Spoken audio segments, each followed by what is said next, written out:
ასეთი არეულია ჩვენი კოტეჯი, როცა ჩვენი სტუმრები გვტოვებენ. ახლა კი გაჩვენებთ რა გზას გავდივართ, რომ კოტეჯი ახალი სტუმრებისთვის მოვამზადოთ. მის დალაგებას დაახლოებით 2 საათნახევარს ვანდომებთ, თუ თეთრეულების დარეცხვა დაუთოვებას არ ჩავთვლით. სახლი რა თქმა უნდა ძირფესვიანად უნდა გასუფთავდეს, რომ შესაბამისად დახვდეს სტუმრებს. როგორც იცით, მთელ თვეს რაჭაში ვატარებთ და ზუსტად აი ასე ვისვენებთ. ეს საქმე არაფერია იმასთან, რა გეგმებითაც აქ ჩამოვედით. უკვე წლები აქ ყოველ ზაფხულს უამრავი იდეით ჩამოვდივართ და ნელ-ნელა ვახორციელებთ. ისეთი ბუნება და ჰაერია აქ უსაქმოდ ადამიანი ვერანაირად ვერ გაძლევს. ხო და დაგეგმილი გვაქვს პირველ რიგში ახალ ჭიშკარს ვაკეთებთ, შემდეგ სახლი უნდა შევღებოთ, კოტეჯის ფასადი თავიდან გავლაქოთ, ეზოში კინოთეატრი მოვაწყოთ და კიდევ ბევრი წვრილმანი რამ, რაც ამ წუთას არ მახსენდება. ქაურობის მილაგების და თეთრეულების მოხსნის შემდეგ გადავინაცვლებ სააბაზანოში, სადაც ყველაფერზე უამრავი კირქვის ნადებია მთის ხისტი წყლის დამსახურებით. მის მოსაცილებლად კი გამოვიყენებ ზომას ბაფიქს, როგორც ნიჟარაზე, ასევე ონკანებზეც. ეს შედეგი კი არაფერია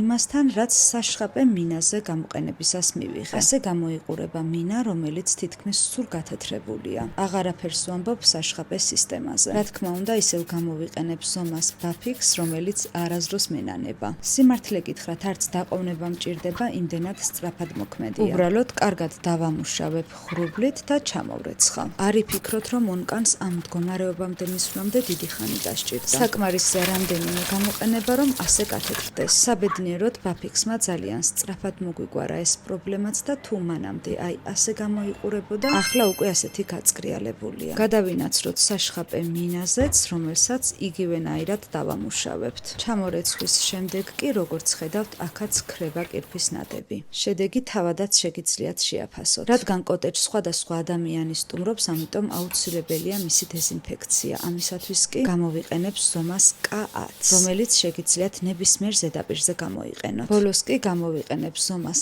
აეროზოლს, რომელმაც საოცარი სურნელი დაატრიალა მთელს კოტეჯში. მოკლედ დღეს ამით მორჩით, თქვენგან კი შეფასებებს ველოდები კომენტარებში.